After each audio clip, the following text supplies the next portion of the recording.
उत्तर प्रदेश में अगले साल होने वाले विधानसभा चुनाव से पहले योगी सरकार की मंत्रिमंडल में विस्तार और फेरबदल की अटकलें जोरों पर हैं।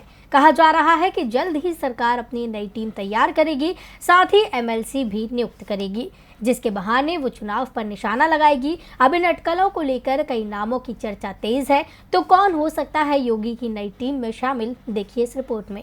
देश में अगले साल कई राज्यों में विधानसभा के लिए चुनाव होंगे, लेकिन बीजेपी के सामने सबसे बड़ी चुनौती उत्तर प्रदेश का चुनाव है। इस बार बीजेपी के अग्निपथ को पार कर विजय पथ पर पहुंचने के आसार कम ही नजर आ रहे हैं।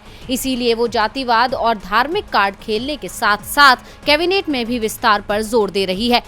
दरअसल बीजेपी के राष्ट्रीय अध्यक्ष जेपी नड्डा, केंद्रीय गृह मंत्री अमित शाह और बीएल संतोष से दिल्ली में मुख्यमंत्री योगी आदित्यनाथ, प्रदेश अध्यक्ष स्वतंत्र देव सिंह और प्रदेश महामंत्री संगठन सुनील बंसल की मुलाकात हुई, जिसके बाद यूपी में कैबिनेट विस्तार की संभावना जताई जाने लगी है। इस बैठक के बाद माना जा रहा है कि मंत्रिमंडल में नामों को लेकर चर्चा की गई है। इसी के साथ ही एमएलसी के नाम भी फाइनल कर लिए गए हैं। दरअसल मंत्रिमंडल विस्तार के साथ ही एमएलसी मनोनयन की प्रक्रिया भी रुकी है। चर्चा यही है कि नए एमएलसी में से भी 1-2 को मंत्री बनाया जा सकता है। एमएलसी के लिए जिन 4 लोगों की दावेदारी सबसे मजबूत मानी जा रही है, उसमें निषाद पार्टी के संजय निषाद, जितिन प्रसाद, लक्ष्मीकांत वाजपेयी और अति पिछड़ी जाति से एक नाम हो सकता है। इस तरह बीजेपी यूपी में पिछड़ों और ब्राह्मणों को साधने की रणनीति अपना सकती है। इसके साथ ही 2022 के लिए सियासी समीकरण दुरुस्त करने के लिए निषाद समुदाय के आरक्षण की मांग का भी हल तलाशने में जुट गई है।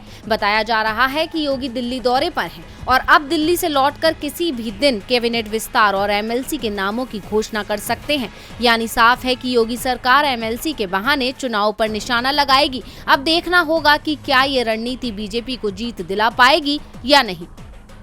डीवी लाइव की रिपोर्ट।